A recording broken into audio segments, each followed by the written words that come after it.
Gaueko 11:10 gutxi, 22 eta 21 beste behin ere sekulako partida ikusi ahal izan dugu kasu honetan. Peio Etxeberriak eta Rezustak pronostikoak bete dituzte Zabala eta Martijari aipatu moduan 22 eta 21 irabazi ostean. Logroñoko Adarragan jokatu dute partida, Armaiak lepo beteta zeudela, binakako txapelketa nagusiko final laurdenetako ligaiskako 9. jardunaldiko bigarren partida izan da hau, eta aipatu moduan Peio Etxeberria eta Rezustarentzat izan da garaipena, eta Zenozko aurrelariak eta Bergarako atzelariak arnasa eman dien puntua eskuratu dute inolako zalantzari gabe. Gogora ezagun aurreko jardunaldian batetik Peio Etxeberriak eta Rezustak galdu egin zutela Altuna eta Ezkurdiaren aurka Eibarren, eta Bilboko Deportibo berriz irabazi egin zieten Zabalak eta Martijak Elordi eta Zabaletari. Bi bikoteak oso dinamika ezberdinetan iritsi dira beraz aurreko jardunaldiarekin alderatuta, eta partida hasiera oso berdindua izan da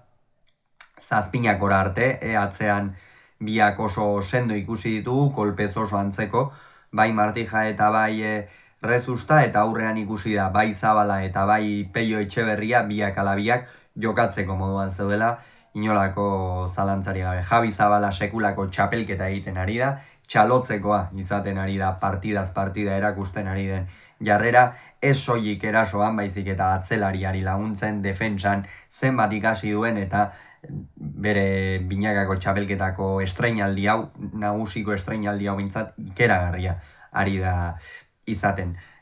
Partida hor 9 eta 6 joan dira Peio eta Rezusta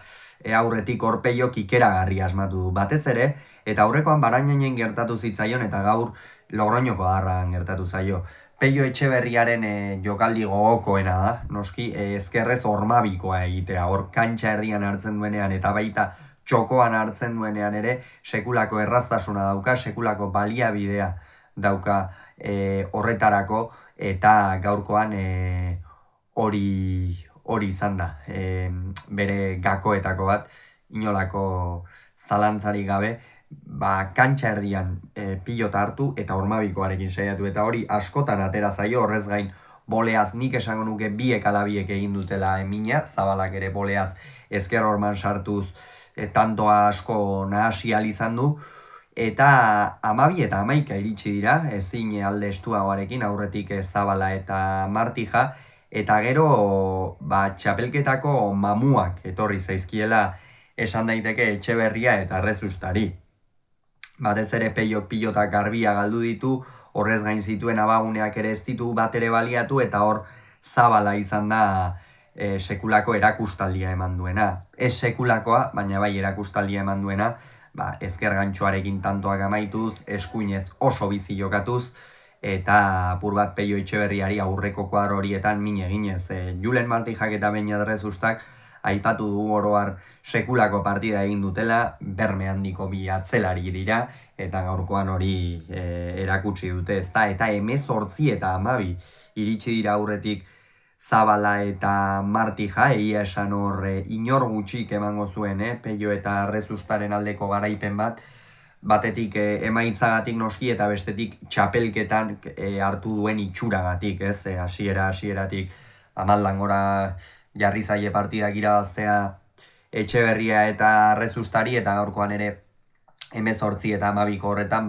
hori pentsa zitekeen, baina batean berriro ere Peiok bere eskuetan hartu du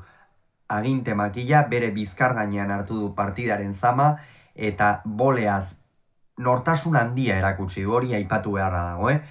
sartu beharra zeukan, nortasun handia erakutsi du, etzen bat ere momentu erraza, txapelketaren barruan ere momentu kritikoa zen Etxeberria eta Rezustarentzat, une hori, eta Etxeberriak bikain atera du, hor Zabalak pilotaren bat edo beste galdu du, Martija ere pixkanaka atzean kolpez freskotasun gutxiagorekin, eta Peio hori abagune gehiago uzten, eta azkenerako 21 eta 20 aurreratu dira Zabala eta 21 eta 19 ere aurreratu dira Zabala eta Martija, baina gero azken bi tantoak, azken tanto hori gora joan zaio Julen Martijari, baina oro har partida bikaina izan da. Galdutako pilotekin bai, batez ere aurrelarien partetik, baina egindako tanto asko batez ere aipatu du Peio Etxeberriak ezkerrez Ormabikoarekin eman duen erakustaldia ikeragarria izan da, eta une egokian lortutako puntua, Barainainen Larrazabal eta Maria Ezkurrenaren aurka lortu zuten puntu horrekin pentsatzen genuen, behar bada hortikan aurrera garaipenak eta puntu gehixeago pilatzeko moduan izango zela bikote hau, ez da horrela izan, edo ez da horrela izan gaur arte, baina gaurkoan puntu oso baliotsua lortu dute, bigarrena Etxeberria eta Rezustarentzat, laurekin jarraituko dute Zabalak eta Martijak, eta honek esan nahi du, Etxeberria eta Rezusta oraindik ere bizirik daudela hori bai. Bigarren itzulian geratzen diren 5 partida hauek, 5etik 3 edo 4 behintzat, irabazi beharko dituzte bai ala bai. Ikusiko dugu, gaurkoak ea uspoa ematen dien, zenolako morala ematen dien, datorren astean ikusiko da hori guztia, eta datorren ostegunera arte, ez da kirolunean bideorik izango, beraz, ikusiko gara, hurrengo ostegunetik aurrera.